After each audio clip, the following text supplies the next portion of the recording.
Welcome back to Inside the 12. Time to talk women's basketball. Pete Souza, King McClure, and we bring in the third member of our team right now, Rachel Galligan. We are so excited to have you. How's everything been going? I mean, we're like 2/3 of the way through the season. I can't even believe it. I was looking at my calendar. I'm like, it's going to be like February next week. This is wild. Yeah, and February blows by, but we are enjoying every single second, and there's been a lot of great women's basketball to enjoy. And also some upsets and some surprises. Kansas State really on a roll, handing Texas Tech their first loss. They're victorious against Houston. How are they able to build on this, Rachel? Well, I think it was an impressive win for a young Kansas State team. They're a team with a lot of talent, but obviously this is a new era and head coach Jeff Mitty's system.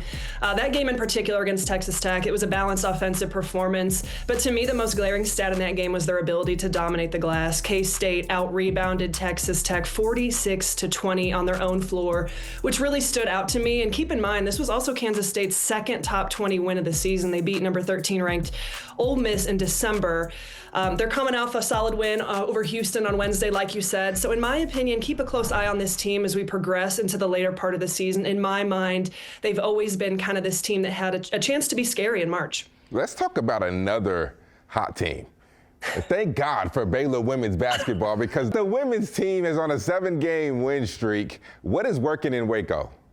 Well, they're just really clicking right now. Like you said, winning 7 in a row, coming off a convincing win over UCF on Wednesday. I really think this is a team who's came into the season with a lot of talent and a lot of expectations. They were battle tested early on. You're seeing a lot of these new faces settle into roles and they're really starting to gel with one another on the court. They're incredibly disciplined on the defensive end of the floor, which we know travels. And they've got one of the most dynamic guards in the country in Talia Scott, who's number 15 in the nation in scoring. And as you guys know, one of the most high energy players in Dariana Littlepage Buggs. Right now, I just see a team who's playing with a ton of fun and a ton of confidence. You know, those are the two stars, Rachel. And I know you know something about playing guard. Talia Scott, the prolific one, but Jana Van Geitenbeek has really been someone who I think that her role returning from injury has really enabled them to sort of settle down at times when last year it felt like they could get a little helter-skelter. How much has her experience and presence helped this team? I think it's been huge. I mean, even just from a depth perspective, being able to go 12 players deep in practice, we haven't really seen that out of Baylor in the last couple of years. And so having that type of consistency, especially out of Van Geitenbeek, has been huge for this team, huge for this roster. And I know head coach Nikki Collin really thrives on Van Geitenbeek and what she's brought to this team this year. How about some explosive performances? Let's start with Staley Hurd. Triple-double? A triple-double, 18 points, 17 rebounds, 10 assists to hand Iowa State their 5th consecutive loss.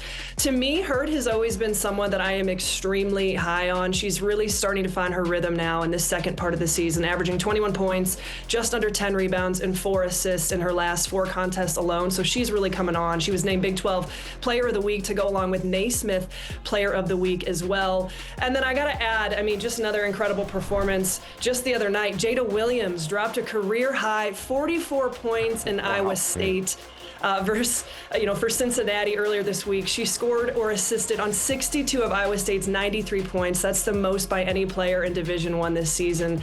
I think Williams is putting up career bests in nearly every statistical category, and she's 4th in the nation in assists. She's been fantastic for the Cyclones. Wow. There's a lot of good hoopers in the Big 12. No shortage of that, all right? And this weekend, there are no shortage of good games. Give the fans a few matchups they should pay attention to.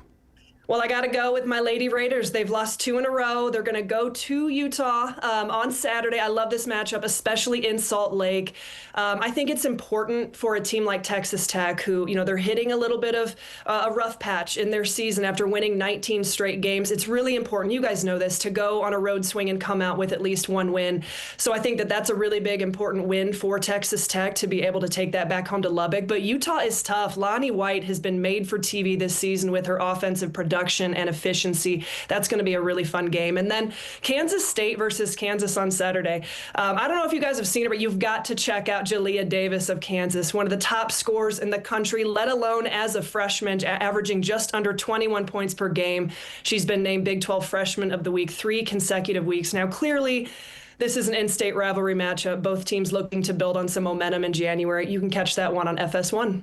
Rachel Galligan, thank you so much. Make sure you guys catch her again. You'll see her on your phone, on your TV, on your computer, calling college hoops, analyzing college hoops, and you can see her on Inside the 12 as well. We'll check her out next week. Rachel, have a great week and stay safe out there with this weather coming. You guys too.